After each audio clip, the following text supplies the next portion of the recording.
कारण से जानी थिले जे संकट रु केवल प्रभु तांकु उद्धार करि पारंती। तेणु ईश्वर निकट में प्रार्थना करुछंती।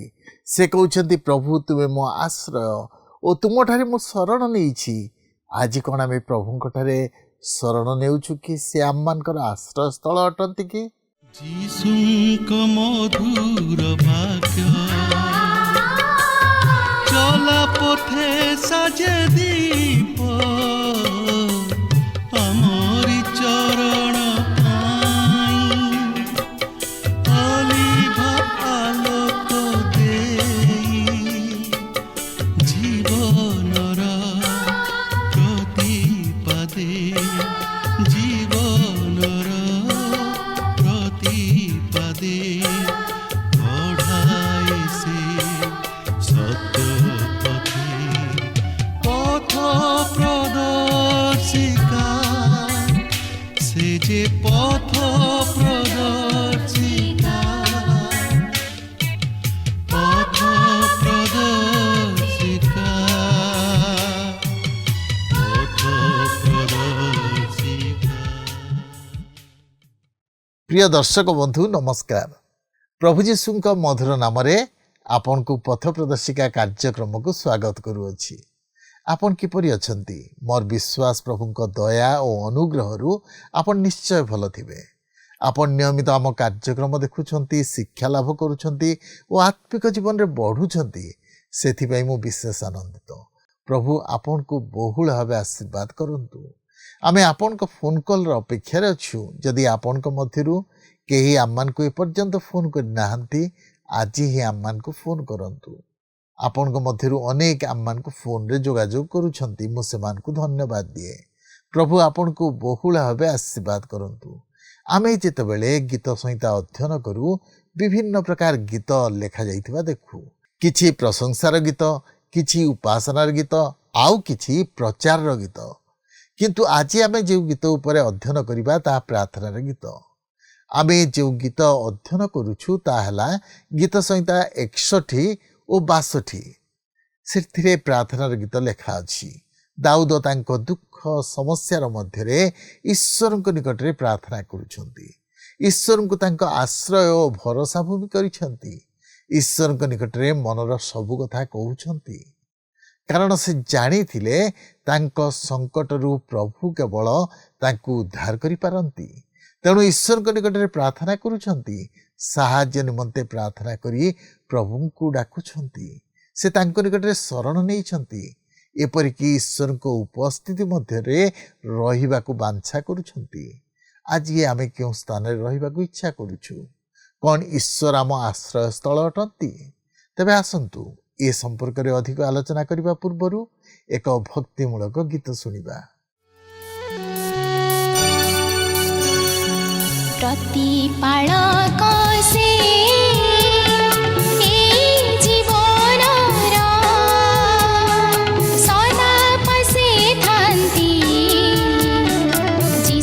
राजा मोर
ଭିଜି ଗଲେ ମୋର ଦୁଃଖେ ଦୁଇ ଆଖି ଲୁହ ପୋଛି ଦିଅନ୍ତି ପ୍ରତିପାଳକ ସେ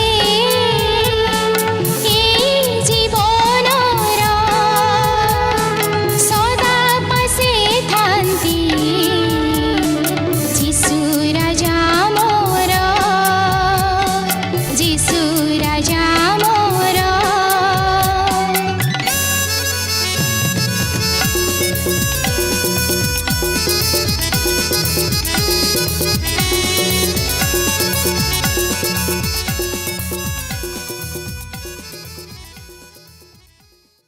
ଆସନ୍ତୁ ତାହେଲେ ବର୍ତ୍ତମାନ ଆମେ ପ୍ରଭୁଙ୍କର ବାକ୍ୟ ମଧ୍ୟକୁ ଯିବା। ଆଜି ଆମେ ଗୀତ ସଂହିତା ପୁସ୍ତକର 61ଟି ପର୍ବ ମଧ୍ୟକୁ ଯିବା। ଏହି ଗୀତରେ ଆମେ ଈଶ୍ୱର ବିଶ୍ୱାସୀମାନଙ୍କର ପ୍ରାର୍ଥନା ଓ ବିଶ୍ୱାସର ନିର୍ଭରତାକୁ ଲକ୍ଷ୍ୟ କରିବାକୁ ପାରିବା।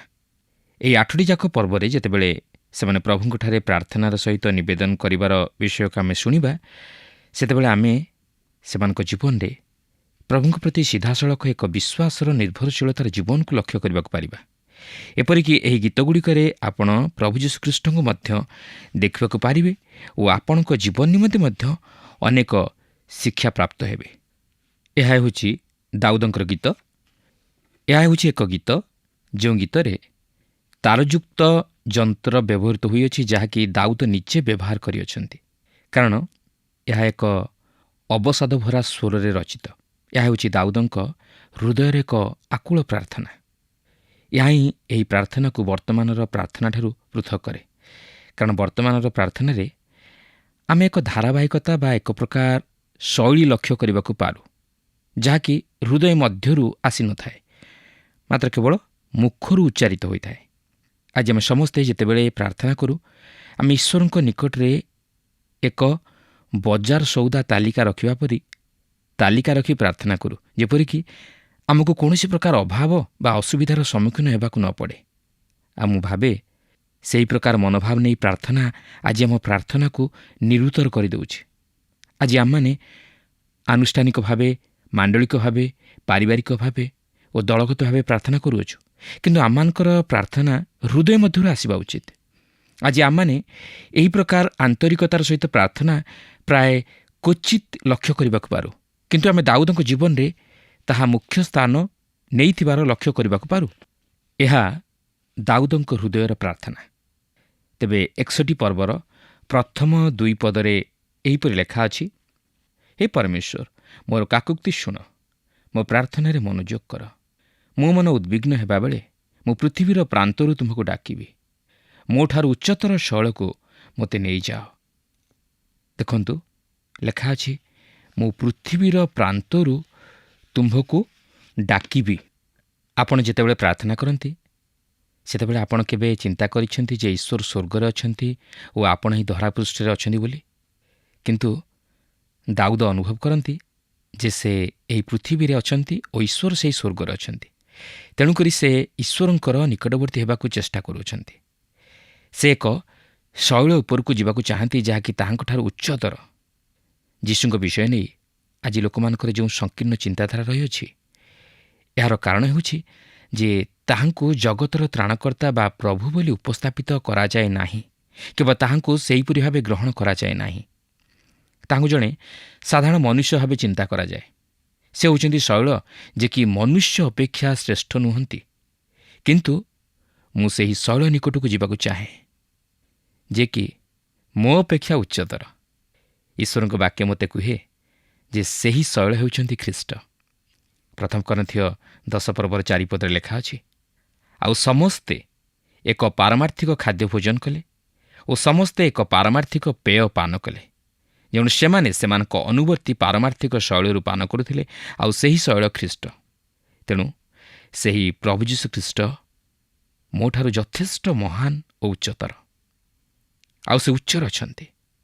ଏଠାରେ ଆମେ ପ୍ରଭୁ ଯୀଶୁଖ୍ରୀଷ୍ଟଙ୍କର କି ଚମତ୍କାର ଛବିକୁ ଲକ୍ଷ୍ୟ କରୁଅଛୁ। ଦାଉଦଙ୍କର ଚିନ୍ତାଧାରା ଏହିପରି ଥିଲା, ସେ ଈଶ୍ୱରଙ୍କର ନିକଟବର୍ତ୍ତୀ ହେବାକୁ ଚାହୁଁଥିଲେ, ଆଉ ସେହି ଶୈଳ ହେଉଛନ୍ତି ଖ୍ରୀଷ୍ଟ, ଯାହାକି ପ୍ରଥମ କରିନ୍ଥୀୟ 10 ପର୍ବର 4 ପଦରେ ଆମେ ଲକ୍ଷ୍ୟ କରିବାକୁ ପାରୁ। ଏହାପରେ 61 ପର୍ବର 3 ପଦରେ ଲେଖା ଅଛି, କାରଣ ତୁମ୍ଭେ ମୋ ନିମନ୍ତେ ଆଶ୍ରୟ ଓ ଶତ୍ରୁଠାରୁ ଦୃଢ଼ ଦୁର୍ଗ ସ୍ୱରୂପ ହୋଇଅଛ। ସେ ଆମମାନଙ୍କର ଆଶ୍ରୟସ୍ଥଳ, ସେ ଆମମାନଙ୍କର ନିରାପଦର ସ୍ଥାନ, ସେ ଆମମାନଙ୍କର ରକ୍ଷାକର୍ତ୍ତା। ଶତ୍ରୁ ହସ୍ତରୁ ରକ୍ଷା କରିବା ନିମନ୍ତେ ସେ ଆମମାନଙ୍କର ଦୃଢ଼ ଦୁର୍ଗ। ଏହାପରେ 4 ପଦରେ ଲେଖା ଅଛି, ମୁଁ ସଦାକାଳ ତୁମ ତମ୍ବୁରେ ବାସ କରିବି, ମୁଁ ତୁମ ପକ୍ଷର ଉହାଡ଼ରେ ଆଶ୍ରୟ ନେବି। ପୁନର୍ବାର ଏଠାରେ ଈଶ୍ୱରଙ୍କୁ ଲକ୍ଷ୍ୟ କରି ପକ୍ଷ ଶବ୍ଦଟି ବ୍ୟବହାର କରାଯାଇଅଛି। ପ୍ରଭୁ ଯୀଶୁ ମଧ୍ୟ ଏହି ଦୃଷ୍ଟାନ୍ତଟିକୁ ବ୍ୟବହାର କରିଥିଲେ ଯେତେବେଳେ ସେ କହିଲେ, କୁକୁଟି ଯେପରି ଆପଣା ଶାବକମାନଙ୍କୁ ଆପଣାର ଡେଣା ତଳେ ଆବରି ରଖେ, ସେହିପରି ସେ ଜେରୁସାଲେମକୁ ତାହାଙ୍କଠାରେ ଏକତ୍ର କରିବେ। ସେ ସେମାନଙ୍କୁ ତାହାଙ୍କର ପକ୍ଷ ତଳେ ଆବରି ରଖିବେ। ଏହାପରେ 61 ପର୍ବର 5 ପଦରେ ଏହିପରି ଲେଖା ଅଛି, କାରଣ ହେ ପରମେଶ୍ୱର, ତୁମ୍ଭେ ମୋହର ମାନତ ସବୁ ଶୁଣିଅଛ, ତୁମ୍ଭେ ଆପଣା ନାମର ଭୟକାରୀମାନଙ୍କ ଅଧିକାର ଆମ୍ଭକୁ ଦେଇଅଛ। ଏଠାରେ ଦାଉଦ କେତେକ ମାନତ କରିଥିଲେ, କିନ୍ତୁ ଆମେ ଈଶ୍ୱରଙ୍କୁ କେବଳ ମାଗୁ, ମାତ୍ର ଆମେ କେବେ ତାହାଙ୍କୁ କିଛି ଦେବା ନିମନ୍ତେ ମାନତ କରିଛୁ କି? ଦେଖନ୍ତୁ, ଦାଉଦ ମାନତ କରିଥିଲେ, ସେ ଈଶ୍ୱରଙ୍କୁ କିଛି ଦେବା ପାଇଁ ପ୍ରତିଜ୍ଞା କରିଥିଲେ। ଆପଣ କେବେ କିଛି ତାହାଙ୍କ ନିକଟରେ ପ୍ରତିଜ୍ଞା କରିଛନ୍ତି କି? ଆପଣ ତାହାଙ୍କୁ ଅନେକ କିଛି ବିଷୟ ମାଗନ୍ତି, କିନ୍ତୁ ଆପଣ ତାହାଙ୍କୁ କିଛି ଦେବା ନିମନ୍ତେ ପ୍ରତିଜ୍ଞା କରିଛନ୍ତି କି? କିନ୍ତୁ ଦାଉଦ କଲେ ଓ ଈଶ୍ୱର ତାହାଙ୍କର ମାନତ ବିଷୟ ଶୁଣିଲେ। ଏହାପରେ 61 ପର୍ବର 6 ଓ 7 ପଦରେ ଲେଖା ଅଛି, ତୁମେ ରାଜାଙ୍କ ଆୟୁ ବୃଦ୍ଧି କରିବ, ତାଙ୍କ ବର୍ଷ ଅନେକ ପୁରୁଷାନୁକ୍ରମ ତୁଲ୍ୟ ହେବ। ସେ ସଦାକାଳ ପରମେଶ୍ୱରଙ୍କ ସମ୍ମୁଖରେ ବାସ କରିବେ। ତାଙ୍କ ରକ୍ଷା ନିମନ୍ତେ ସ୍ନେହପୂର୍ଣ୍ଣ କରୁଣା ଓ ସତ୍ୟତା ପ୍ରସ୍ତୁତ କର। ଏଠାରେ ଦାଉଦ ପୁନର୍ବାର ଈଶ୍ୱରଙ୍କର ଦୟା ଭିକ୍ଷା କରନ୍ତି, ଯେପରି ସେ ଈଶ୍ୱରଙ୍କ ନିକଟରେ ସନ୍ତୋଷ ପାତ୍ର ହୋଇପାରିବେ ଓ ଈଶ୍ୱରଙ୍କ ସହଭାଗିତା ଲାଭ କରିପାରିବେ ଓ ସଦାସର୍ବଦା ଈଶ୍ୱରଙ୍କ ଉପସ୍ଥିତି ମଧ୍ୟରେ କାଳକ୍ଷେପଣ କରିପାରିବେ। ମୁଁ ବିଶ୍ୱାସ କରେ ଯେ ଆମେ ଯେତେ ଈଶ୍ୱରଙ୍କର ନିକଟବର୍ତ୍ତୀ ହେଉ, ଆମେ ସେତିକି ଅନୁଭବ କରିବାକୁ ପାରୁ ଯେ ଆମେ ତାହାଙ୍କୁ ଏହି ଧରାପୃଷ୍ଠକୁ ଆମର ସ୍ତରକୁ ଆଣିପାରିବା ନାହିଁ, କିନ୍ତୁ ଆମେ ତାହାଙ୍କୁ ଶ୍ରେଷ୍ଠ ଓ ଉଚ୍ଚୀକୃତ ହେବାର ଲକ୍ଷ୍ୟ କରିବାକୁ ପାରିବା। ତାହେଲେ ଆମେମାନେ ସେହି ସ୍ଥିତିରେ ଆସି ପହଞ୍ଚିପାରିବା ଯେଉଁଠାରେ ଯିଶାୟା ଭବିଷ୍ୟତ ବକ୍ତା ପ୍ରଭୁ ଯୀଶୁଙ୍କୁ ତାହାଙ୍କର ସିଂହାସନ ଉପରେ ଉପବେଶନ କରିବାର ଦର୍ଶନ ଦେଖିବାକୁ ପାରିଲେ। ଆମମାନେ ଯେତେବେଳେ ସେହିପରି ସ୍ଥିତି ମଧ୍ୟକୁ ଆସିବା, ସେତେବେଳେ ଆମମାନେ ଆମମାନଙ୍କର ଅସୁଚିତାର ବିଷୟକୁ ଜାଣିବାକୁ ପାରିବା ଓ ତାହାଙ୍କର ଦୟାର ଆବଶ୍ୟକତାକୁ ଆମେ ଅନୁଭବ କରିବାକୁ ପାରିବା। ଏହାପରେ 61 ପର୍ବର 8 ପଦରେ ଲେଖା ଅଛି, ତହ ମୁଁ ସଦାକାଳ ତୁମ୍ଭ ନାମ ଉଦ୍ଦେଶ୍ୟରେ ପ୍ରଶଂସା ଗାନ କରିବି ଓ ଦିନକୁ ଦିନ ଆପଣା ମାନତ ପୂର୍ଣ୍ଣ କରିବି। ପ୍ରିୟ ବନ୍ଧୁ, ଆପଣ ମାନତ କରନ୍ତୁ ଓ ଏହାପରେ ଈଶ୍ୱରଙ୍କର ନିକଟବର୍ତ୍ତୀ ହୁଅନ୍ତୁ, ତାହାଙ୍କର ପ୍ରଶଂସା କରନ୍ତୁ ଓ ସେ ଆପଣଙ୍କୁ ଆପଣଙ୍କର ମାନତ ପୂର୍ଣ୍ଣ କରିବାରେ ସାହାଯ୍ୟ କରିବେ। ଆସନ୍ତୁ ବର୍ତ୍ତମାନ ଆମେ ଗୀତ ସଂହିତାର 62ଟି ପର୍ବ ମଧ୍ୟକୁ ଯିବା। ଏହି ଗୀତ 62ଟି ପର୍ବକୁ କେବଳ ଗୀତ ବୋଲି କୁହାଯାଏ, କିନ୍ତୁ ଏହାର ଅର୍ଥ ନୁହେଁ ଯେ ଆଉ ଅନ୍ୟ ଗୀତଗୁଡ଼ିକ ନଥିବାରୁ ଏହାକୁ କେବଳ ଗୀତ ବୋଲି କୁହାଯାଏ, କାରଣ ଏହାକୁ ଛାଡ଼ି ଆହୁରି 149ଟି ଗୀତ ଗୀତ ସଂହିତାରେ ସ୍ଥାନ ପାଇଅଛି। ତେବେ ଏହାକୁ ଏପରି କହିବାର ଅର୍ଥ, ଏହି ଗୀତରେ ଏହି କେବଳ ଶବ୍ଦଟି ଅତି ଗୁରୁତ୍ୱପୂର୍ଣ୍ଣ। ସେ କହନ୍ତି, ମୋହର ପ୍ରାଣ କେବଳ ପରମେଶ୍ୱରଙ୍କର ଅପେକ୍ଷା କରେ, କେବଳ ସେ ମୋହର ଶୈଳ ଓ ପରିତ୍ରାଣ। ସେମାନେ କେବଳ ତାହାର ଉଚ୍ଚ ପଦରୁ ତାହାକୁ ନିପାତ କରିବାକୁ ମନ୍ତ୍ରଣା କରନ୍ତି। ହେ ମୋର ପ୍ରାଣ, କେବଳ ପରମେଶ୍ୱରଙ୍କର ଅପେକ୍ଷା କର, କେବଳ ସେ ମୋହର ଶୈଳ ଓ ମୋହର ପରିତ୍ରାଣ। ଗୀତ 39 ପର୍ବଟି ମଧ୍ୟ ଜିଦୁଥୁନଙ୍କ ନିକଟକୁ ଲେଖାଯାଇଅଛି। ସେ ମୁଖ୍ୟ ସଙ୍ଗୀତଜ୍ଞମାନଙ୍କ ମଧ୍ୟରୁ ଜଣେ ଥିଲେ। ଗୀତ ସଂହିତାରେ ତାଙ୍କର ନାମ ଅନେକ ଥର ଉଲ୍ଲେଖ ହୋଇଅଛି। ପ୍ରକୃତରେ ଯେତେବେଳେ ଏହି ଗୀତଟି ବ୍ୟବହାର କରାଯାଇଥିଲା, ସେହି ସମୟରେ ସେ ସେହି ସଙ୍ଗୀତ ଦଳ ଓ ବାଦ୍ୟଯନ୍ତ୍ର ପ୍ରଭୃତିକୁ ପରିଚାଳିତ କରୁଥିଲେ। ତେବେ ଲକ୍ଷ୍ୟ କରନ୍ତୁ, ଏହି 62ଟି ପର୍ବଟି ଏକ ସାଧାରଣ ଗୀତ। ଏହା ଏକ ସରଳ ବିଶ୍ୱାସର ଗୀତ। ଏହା ଈଶ୍ୱରଙ୍କଠାରେ ଏକ ସରଳ ବିଶ୍ୱାସ ତଥା ନିର୍ଭରତାର ଜୀବନକୁ ପ୍ରକାଶ କରେ, ଯାହାକି ଜଣେ ସନ୍ତାନର ତାହାର ପିତାମାତାଙ୍କ ଉପରେ ରହିଥିବା ବିଶ୍ୱାସ ସହିତ ସମାନ। ପିରୋନି ଏହି ଗୀତ ବିଷୟ ନେଇ ଏକ ଚମତ୍କାର ଉକ୍ତି ପ୍ରଦାନ କରନ୍ତି। ଅନ୍ତତଃ ପକ୍ଷେ ଅନ୍ୟ କୌଣସି ସ୍ଥାନରେ ଈଶ୍ୱରଙ୍କଠାରେ ବିଶ୍ୱାସ ନେଇ ଏହାଠାରୁ ବଳି ଅଧିକ କିଛି ସୁନ୍ଦର ଭାବେ ଦୃଢ଼ତାର ସହିତ ପ୍ରକାଶ କରାଯାଇଅଛି କି? ଏହାଠାରୁ ବଳି ଅଧିକ ପରାକ୍ରମର ସହିତ ବିଜୟର ବିଷୟ ପ୍ରକାଶ କରାଯାଇଅଛି କି? ତେବେ ଦେଖନ୍ତୁ, ଯଦିଓ ଏହି ଗୀତଟି ଏହାର ଐତିହାସିକ ପୃଷ୍ଠଭୂମି ପ୍ରକାଶ କରେ ନାହିଁ, ମାତ୍ର ସେହି ସମୟର ପାରମ୍ପରିକ ପ୍ରଥା ପ୍ରକାଶ କରେ ଯେ ଏହି ଗୀତଟି ଦାଉଦଙ୍କ ଜୀବନର ସବୁଠାରୁ ଦୁଃଖପୂର୍ଣ୍ଣ ତଥା ନୈରାଶ୍ୟଜନକ ପରିସ୍ଥିତି ମଧ୍ୟରେ ରଚିତ ହୋଇଥିଲା। କାରଣ ତାହାଙ୍କ ପୁତ୍ର ଅବଶାଲୋମ ରାଜା ହେବା ନିମନ୍ତେ ଦାଉଦଙ୍କ ବିରୁଦ୍ଧରେ ବିଦ୍ରୋହ କରିଥିଲା। 2 ସାମୁଏଲ 15 ପର୍ବର 30 ପଦ ଏହି ଗୀତର ଐତିହାସିକ ପୃଷ୍ଠଭୂମି ପ୍ରଦାନ କରେ। ଦେଖନ୍ତୁ, ସେଠାରେ ଏହିପରି ଲେଖା ଅଛି, ଅନନ୍ତର ଦାଉଦ ଜୈତୁନ ପର୍ବତର ଉଠାଣି ଦେଇ ଗଲେ ଓ ଉପରକୁ ଯିବାବେଳେ ରୋଦନ କରି କରି ଉପରକୁ ଗଲେ। ସେ ସମୟରେ ତାଙ୍କର ମସ୍ତକ ଆଚ୍ଛାଦିତ ଥିଲା ଓ ସେ ଖାଲି ପାଦରେ ଚାଲୁଥିଲେ। ପୁଣି ତାଙ୍କର ସଙ୍ଗୀ ଲୋକମାନେ ପ୍ରତ୍ୟେକେ ଆପଣା ଆପଣା ମସ୍ତକ ଆଚ୍ଛାଦନ କରିଥିଲେ ଓ ସେମାନେ ଉପରକୁ ଯିବାବେଳେ ରୋଦନ କରୁ କରୁ ଉପରକୁ ଗଲେ। ଦାଉଦଙ୍କ ଜୀବନରେ ତାହା ଥିଲା ସବୁଠାରୁ ଦୁଃଖଦ ସମୟ। ଏହା ଥିଲା ତାଙ୍କର ଅଭାବନୀୟ ସମୟ ଓ ବିପଦପୂର୍ଣ୍ଣ ସମୟ।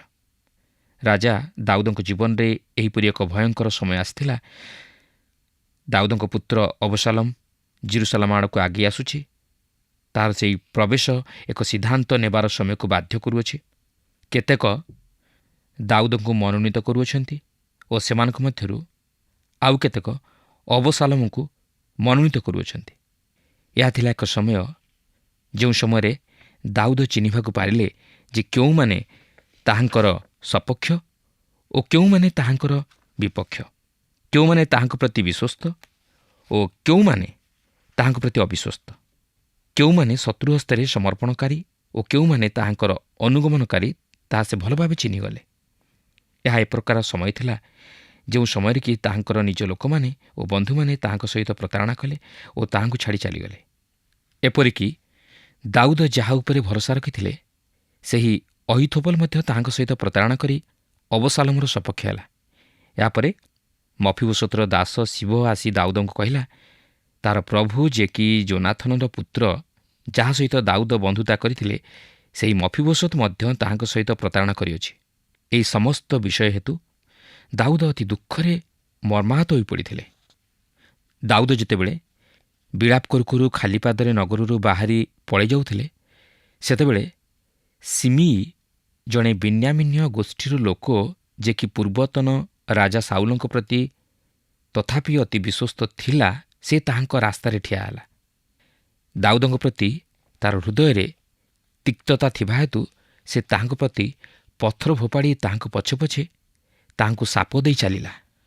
ତେବେ ଅବଶାଲୋମ ଜେରୁସାଲେମ ମଧ୍ୟକୁ ବିଜୟର ସହିତ ଯାତ୍ରା କରୁଅଛି ଓ ଯେଉଁମାନେ ଦିନେ ଦାଉଦଙ୍କ ପଛରେ ଯାଇ ତାହାଙ୍କର ପ୍ରଶଂସା କରୁଥିଲେ, ସେହି ଦଳ ବର୍ତ୍ତମାନ ଅବଶାଲୋମର ସପକ୍ଷ ହୋଇ ତାହାର ଜୟ ଜୟକାର କରୁଅଛନ୍ତି।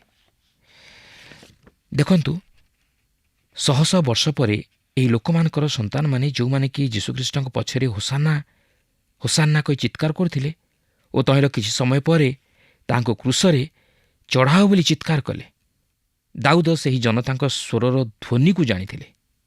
ଆଉ ସେହି ଦୁଃଖଦ ସମୟରେ ଦାଉଦଙ୍କ ମୁଖରୁ ଏହି ଗୀତ 62 ଉଚ୍ଚାରିତ ହୋଇଥିଲା।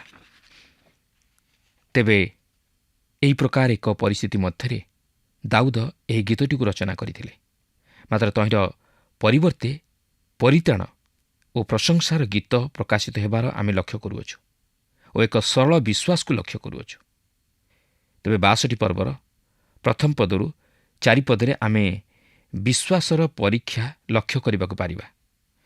ଦେଖନ୍ତୁ, ଏଠାରେ ଏହିପରି ଲେଖା ଅଛି, ମୋର ପ୍ରାଣ କେବଳ ପରମେଶ୍ୱରଙ୍କର ଅପେକ୍ଷା କରେ, ତାହାଙ୍କଠାରୁ ମୋର ପରିତ୍ରାଣ ଆଶୟ।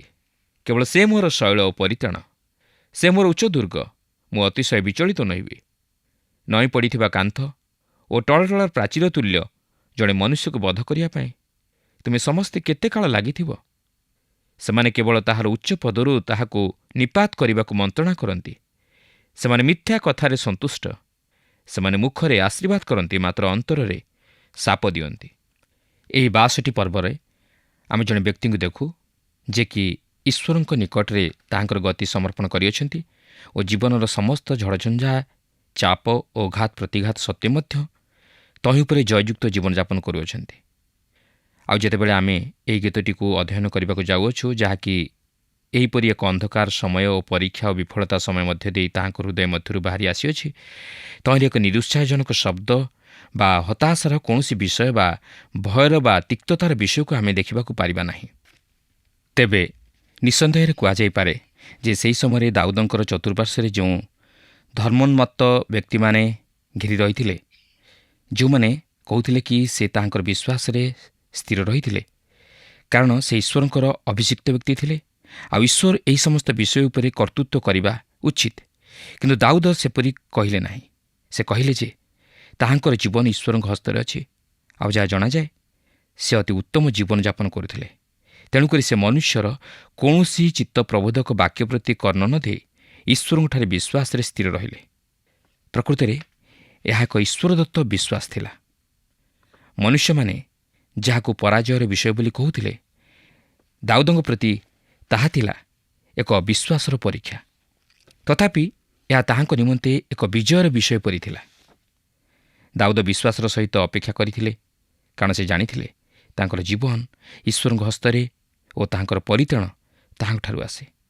ତେଣୁ ସେ ସେହି ଅନ୍ଧକାର ମଧ୍ୟରେ ବିଶ୍ୱାସର ସହିତ ଗମନ କରିଥିଲେ। ଏହାପରେ 62 ପର୍ବର 2 ପଦରେ ଆମେ ଦେଖୁ ଯେ ସାଦୋକ ମହାଯାଜକ ଦାଉଦଙ୍କ ସହିତ ଯିବା ପାଇଁ ବାହାରି ଆସିଲେ। ସେ ବିଶ୍ୱସ୍ତ ଥିଲେ, ଆଉ ସେ ନିୟମ ସିନ୍ଦୁକ ଆଣିଲେ, ଯାହାକି ଇସ୍ରାଏଲୀୟମାନଙ୍କ ମଧ୍ୟରେ ଈଶ୍ୱରଙ୍କ ଉପସ୍ଥିତିର ଚିହ୍ନ ସ୍ୱରୂପ ଥିଲା। ଆଉ ସେ ଦାଉଦଙ୍କର ଅନୁସରଣ କରୁଥିଲେ। ଯେତେବେଳେ କି ଦାଉଦ ପଛକୁ ଅନାଇ ନିୟମ ସିନ୍ଦୁକକୁ ଦେଖି, କାରଣ ସେ ସାଦୋକକୁ କହିଲେ, ପରମେଶ୍ୱରଙ୍କ ସିନ୍ଦୁକ ନଗରକୁ ଫେରାଇ ନିଅ। ଯେବେ ମୁଁ ସଦାପ୍ରଭୁଙ୍କ ଦୃଷ୍ଟିରେ ଅନୁଗ୍ରହ ପାଏ, ତେବେ ସେ ମୋତେ ପୁନର୍ବାର ଆଣିବେ, ପୁଣି ଏହା ଓ ଆପଣା ନିବାସ ସ୍ଥାନ ମୋତେ ଦେଖାଇବେ। ମାତ୍ର ତୁମ୍ଭଠାରେ ଆମର ସନ୍ତୋଷ ନାହିଁ। ଯେବେ ସେ ଏପରି କହିବେ, ତେବେ ଦେଖ ମୁଁ ଉପସ୍ଥିତ ଅଛି। ଯାହା ତାଙ୍କୁ ଭଲ ଦିଶେ ତାହା ସେ ମୋ ପ୍ରତି କରନ୍ତୁ। ଯାହାକି 2 ସାମୁଏଲ 15 ପର୍ବର 25-26 ପଦ ମଧ୍ୟରେ ଲେଖା ଅଛି। ତେବେ ସେ ଈଶ୍ୱରଙ୍କୁ କୌଣସି ବିଷୟ ସାଧନ କରିବାକୁ ବାଧ୍ୟ କରନ୍ତି ନାହିଁ, ମାତ୍ର ଈଶ୍ୱରଙ୍କର ଅଭିମତକୁ ମାନି ନିଅନ୍ତି। ସେ ଯାହା କିଛି ହେଉନା କାହିଁକି, ମାତ୍ର ସେ ତାହାଙ୍କର ଇଚ୍ଛା ଉପରେ ନିଜକୁ ସମର୍ପି ଦିଅନ୍ତି। ଏହାପରେ 3 ପଦରେ ଆମେ ଦେଖୁ ଯେ ଦାଉଦ ସେମାନଙ୍କୁ କହନ୍ତି ଯେ ସେମାନେ ନଇଁ ପଡ଼ିଥିବା କାନ୍ଥ ଓ ଟଳଟଳ ପ୍ରାଚୀର ତୁଲ୍ୟ ଜଣେ ମନୁଷ୍ୟକୁ ବଧ କରିବା ନିମନ୍ତେ ଲାଗି ପଡ଼ିଛନ୍ତି। ସେ କହନ୍ତି, ଜଣେ ମନୁଷ୍ୟକୁ ବଧ କରିବା ପାଇଁ ତୁମେ ସମସ୍ତେ କେତେ କାଳ ଲାଗିଥିବ। ଏଠାରେ ସେ ମଫିବୋଶତର ଦାସ ଶିବ ବିଷୟ ନେଇ ଚିନ୍ତା କରୁଅଛନ୍ତି, ଯେ କି ଏକ ଜଘନ୍ୟ ବିଷୟ କରିଥିଲା, ଯଦ୍ୱାରା କି ସେ ଦାଉଦଙ୍କର ସନ୍ତୋଷ ପାତ୍ର ହେବ ବୋଲି ଭାବିଥିଲା, କାରଣ ସେ କହିଲା ତାହାର ମୁନିବ ତାହାକୁ ପରିତ୍ୟାଗ କରିଅଛି ବୋଲି, ଯାହାକି ସତ୍ୟ ନଥିଲା। ତାପରେ ସେ ଅହିଥୋପଲ ବିଷୟରେ ଚିନ୍ତା କରନ୍ତି, ଯେ କି ତାଙ୍କର ସବୁଠାରୁ ଅତି ଉତ୍ତମ ବନ୍ଧୁ ଥିଲେ ଓ ତାହାଙ୍କର ପରାମର୍ଶଦାତାମାନଙ୍କ ମଧ୍ୟରେ ସବୁଠାରୁ ଜ୍ଞାନୀ ଥିଲେ। ଦାଉଦଙ୍କର ଅନ୍ଧକାରମୟ ସମୟରେ ସେ ଦାଉଦଙ୍କୁ ପରିତ୍ୟାଗ କରି ଅନ୍ୟ ପାର୍ଶ୍ୱକୁ ଚାଲିଗଲେ। ଏଠାରେ ଦାଉଦ ସେହି ଶିବ ଓ ଅହିଥୋପଲଙ୍କର ପ୍ରତାରଣାପୂର୍ଣ୍ଣ ଜୀବନକୁ ଲକ୍ଷ୍ୟ କରି ଭାବଣୀ ଆକାରରେ ଇସ୍କାରିଓତ ଜିହୁଦାକୁ ଉପସ୍ଥାପିତ କରନ୍ତି, ଯେ କି ପ୍ରଭୁ ଯୀଶୁଖ୍ରୀଷ୍ଟଙ୍କୁ ଶତ୍ରୁ ହସ୍ତରେ ସମର୍ପଣ କରିଥିଲା। କିନ୍ତୁ ଏଠାରେ ଐତିହାସିକ ଦୃଷ୍ଟିକୋଣରୁ ନେଇ ଚିନ୍ତା କଲେ ଏହା ଦାଉଦଙ୍କର ସେହି ସମୟର ପରିସ୍ଥିତିକୁ ପ୍ରକାଶ କରେ, ଯେଉଁ ସମୟରେ କି ସେ ତାଙ୍କର ଅତି ପ୍ରିୟ ବନ୍ଧୁ ଓ ବିଶ୍ୱସ୍ତ ସେବକମାନଙ୍କ ଦ୍ୱାରା ପ୍ରତାରିତ ହେଲେ। ମାତ୍ର ତଥାପି ଦାଉଦ ଈଶ୍ୱରଙ୍କ ହସ୍ତରେ ନିଜକୁ ସମର୍ପଣ କରି ତାହାଙ୍କଠାରେ ବିଶ୍ୱାସରେ ସ୍ଥିର ରହିଥିଲେ। ଏହାପରେ 4 ପଦରେ ଆମେ ଲକ୍ଷ୍ୟ କରୁଛୁ ଯେ ସେତେବେଳେ ସରୁୟାର ପୁତ୍ର ଅବିଷୟ ରାଜାଙ୍କୁ କହିଲା, ଏ ମଲା କୁକୁରଟା କାହିଁକି ମୋ ପ୍ରଭୁ ମହାରାଜାଙ୍କୁ ଶାପ ଦେବ? ଅନୁମତି ଦିଅନ୍ତୁ, ମୁଁ ପାର ହୋଇଯାଇ ତାହାର ମୁଣ୍ଡ କାଟି ପକାଏ। ତେବେ ରାଜା କହିଲେ, ହେ ସରୁୟାର ପୁତ୍ରମାନେ, ତୁମାନଙ୍କ ସଙ୍ଗେ ମୋର କି କଥା? ସେ ତ ଶାପ ଦେଉଅଛି, ପୁଣି ଦାଉଦକୁ ଶାପ ଦିଅ ବୋଲି ସଦାପ୍ରଭୁ ତାହାକୁ କହିଅଛନ୍ତି। ଏଥିପାଇଁ କିଏ କହିବ ତୁମେ କାହିଁକି ଏପରି କଲ? ପ୍ରିୟ ବନ୍ଧୁ, ଆପଣ ଯଦି ଧର୍ମଶାସ୍ତ୍ର ମଧ୍ୟରୁ ଏହି ବିଷୟ ନେଇ କିଛି ଦୃଷ୍ଟାନ୍ତ ଚାହାନ୍ତି, ତାହେଲେ ଦେଖନ୍ତୁ ରୋମିଓ 12 ପର୍ବର 19 ପଦରେ ଏପରି ଲେଖା ଅଛି, ହେ ପ୍ରିୟମାନେ, ତୁମମାନେ ନିଜେ ନିଜେ ପ୍ରତିଶୋଧ ନିଅ ନାହିଁ, କିନ୍ତୁ କ୍ରୋଧ ପାଇଁ ସ୍ଥାନ ଛାଡ଼ିଦିଅ। କାରଣ ଲେଖା ଅଛି, ପ୍ରଭୁ କହନ୍ତି, ପ୍ରତିଶୋଧ ନେବା ଆମ୍ଭର ଅଧିକାର, ଆମ୍ଭେ ପ୍ରତିଫଳ ଦେବା। ତେଣୁକରି ଦାଉଦ ତାଙ୍କର ସେନାପତିଙ୍କୁ କହୁଛନ୍ତି, ସେ ତ ଶାପ ଦେଉଅଛି, ପୁଣି ଦାଉଦକୁ ଶାପ ଦିଅ ବୋଲି ସଦାପ୍ରଭୁ ତାହାକୁ କହିଅଛନ୍ତି। ଏଥିପାଇଁ କିଏ କହିବ ତୁମେ କାହିଁକି ଏପରି କଲ? ପ୍ରିୟ ବନ୍ଧୁ, ଆପଣ କେବେ ଏହି ବିଷୟ ଚିନ୍ତା କରିଅଛନ୍ତି ଯେ ଈଶ୍ୱର ଆପଣଙ୍କୁ ଏକ ନିର୍ଦ୍ଦିଷ୍ଟ ଅଭିମତ ନିମନ୍ତେ କେତେକ ଶତ୍ରୁମାନଙ୍କୁ ଆପଣଙ୍କୁ ପରୀକ୍ଷା କରିବା ନିମନ୍ତେ ଆପଣଙ୍କ ବିରୁଦ୍ଧରେ ଉଠାନ୍ତି, ଯେପରି ଆପଣ ଜଣେ ଉତ୍ତମ ଖ୍ରୀଷ୍ଟ ବିଶ୍ୱାସୀରେ ପରିଣତ ହୋଇପାରନ୍ତି? ତେଣୁ ଶତ୍ରୁମାନଙ୍କ ସମ୍ମୁଖରେ ବା ଜଟିଳ ପରିସ୍ଥିତି ମଧ୍ୟରେ କେବେ ହେଲେ ବିଚଳିତ ହୁଅନ୍ତୁ ନାହିଁ, ଯାହାକି ଈଶ୍ୱର ଆପଣଙ୍କର ପଥରେ ବାଧା ଦେବା ନିମନ୍ତେ ଅନୁମତି ଦେଇଥାନ୍ତି, କିନ୍ତୁ ସେ ଆପଣଙ୍କ ପ୍ରତି କଠିନ ନୁହନ୍ତି। ଆମେ ଯଦି ଏହିପରି ପରିସ୍ଥିତିରେ ଈଶ୍ୱରଙ୍କ ଉପରେ ନିର୍ଭର କରିବା, ତାହେଲେ ଆମେ କେବେ ହେଲେ ଭାଙ୍ଗି ପଡ଼ିବା ନାହିଁ। ଦେଖନ୍ତୁ, ଦାଉଦ ଯେତେବେଳେ ସିଂହାସନର ଅଧିକାରୀ ଥିଲେ ସେତେବେଳେ ସିମି ତାହାଙ୍କ ନିକଟରେ ନତମସ୍ତକ ହୋଇଥିଲା। ମାତ୍ର ଯେତେବେଳେ ଦାଉଦ କ୍ଷମତାରୁ ଓହରିଗଲେ ସେତେବେଳେ ସିମି ତାର ହୃଦୟର ତିକ୍ତତା ଦାଉଦଙ୍କ ପ୍ରତି ପ୍ରକାଶ କରି ତାହାଙ୍କୁ ଶାପ ଦେଲା। ମାତ୍ର ଦାଉଦ ତାହା ସହ୍ୟ କରି ପ୍ରଭୁଙ୍କ ହସ୍ତରେ ଆପଣଙ୍କୁ ସମର୍ପଣ କରିଥିଲେ, ଯାହାକି 2 ସାମୁଏଲ 16 ପର୍ବର 9 ପଦରୁ 10 ପଦ ମଧ୍ୟରେ ଲେଖା ଅଛି।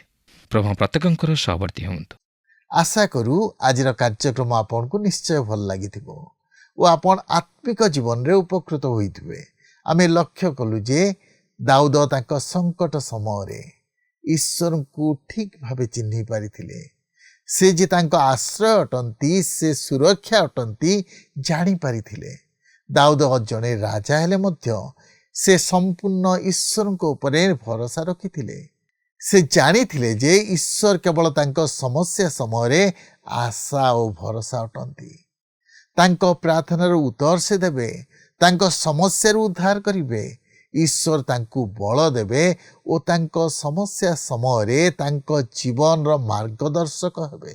ଆଜି କ'ଣ ଆମେ ଈଶ୍ୱରଙ୍କୁ ଚିହ୍ନି ପାରିଛୁ କି? ତାଙ୍କ ଉପରେ ଭରସା ସ୍ଥାପନ କରୁଛୁ କି? ଆଜି ତ ଆମ ସମୟ ଶେଷ ହେଲାଣି। ପରବର୍ତ୍ତୀ କାର୍ଯ୍ୟକ୍ରମରେ ପୁଣି ଆପଣଙ୍କ ସହିତ ସାକ୍ଷାତ ହେବ। ଆପଣଙ୍କ ଠାରୁ ବିଦାୟ ନେବା ପୂର୍ବରୁ ଆସନ୍ତୁ ପ୍ରାର୍ଥନା କରିବା। ଅତ୍ୟନ୍ତ ଦୟାଳୁ ପ୍ରେମମୟ ପ୍ରଭୁ, ଆମେ ତୁମର ଧନ୍ୟବାଦ କରୁଅଛୁ। ତୁମେ ଆମମାନଙ୍କ ପ୍ରାର୍ଥନା ଶୁଣିଥାଅ। ଆମେ ଯେତେବେଳେ ପ୍ରଭୁ ବିଶ୍ୱାସରେ ତୁମ ନିକଟକୁ ଆସୁ, ତୁମେ ଆମମାନଙ୍କର ପ୍ରାର୍ଥନା ଶୁଣି ଉତ୍ତର ଦେଇଥାଅ। ପିତା, ଆମେ ତୁମର ଧନ୍ୟବାଦ କରୁଅଛୁ ତୁମ ପ୍ରେମ ପାଇଁ, ତୁମ ଦୟା, ତୁମ ଅନୁଗ୍ରହ ପାଇଁ। ପ୍ରଭୁ, ତୁମେ ଆମମାନଙ୍କର ବିପଦ ସମୟରେ, ସଙ୍କଟ ସମୟରେ ନିକଟବର୍ତ୍ତୀ ସହାୟ ଈଶ୍ୱର ଅଟ। ପ୍ରଭୁ, ତୁମେ ଆମମାନଙ୍କୁ ସବୁବେଳେ ସାହାଯ୍ୟ କର।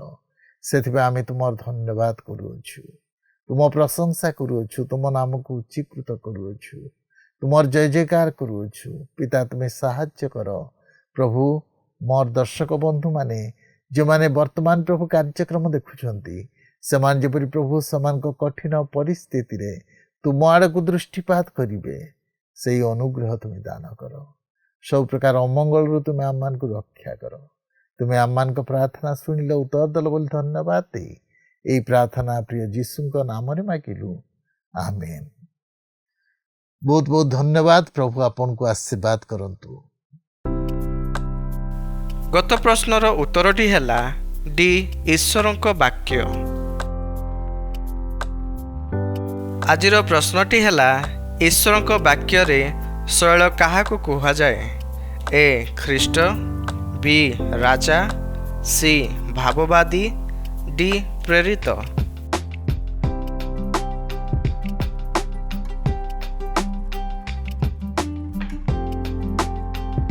এই প্রশ্নর উত্তর আসন্তাকালি সন্ধ্যা 6টা মধ্যে option A, B, C, D মধ্যরু সঠিক উত্তর বাছি আপনার নাম ও সম্পূর্ণ ঠিকনা সহিত 9777221415 ফোন নম্বরে SMS কিংবা WhatsApp দ্বারা জଣାଇବାକୁ ଅନୁରୋଧ।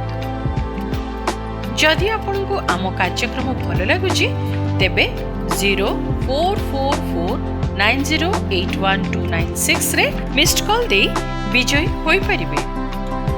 गत सप्ताहर विजय दर्शक बंधु हेले रायगड़ारू अनंत रेड्डी।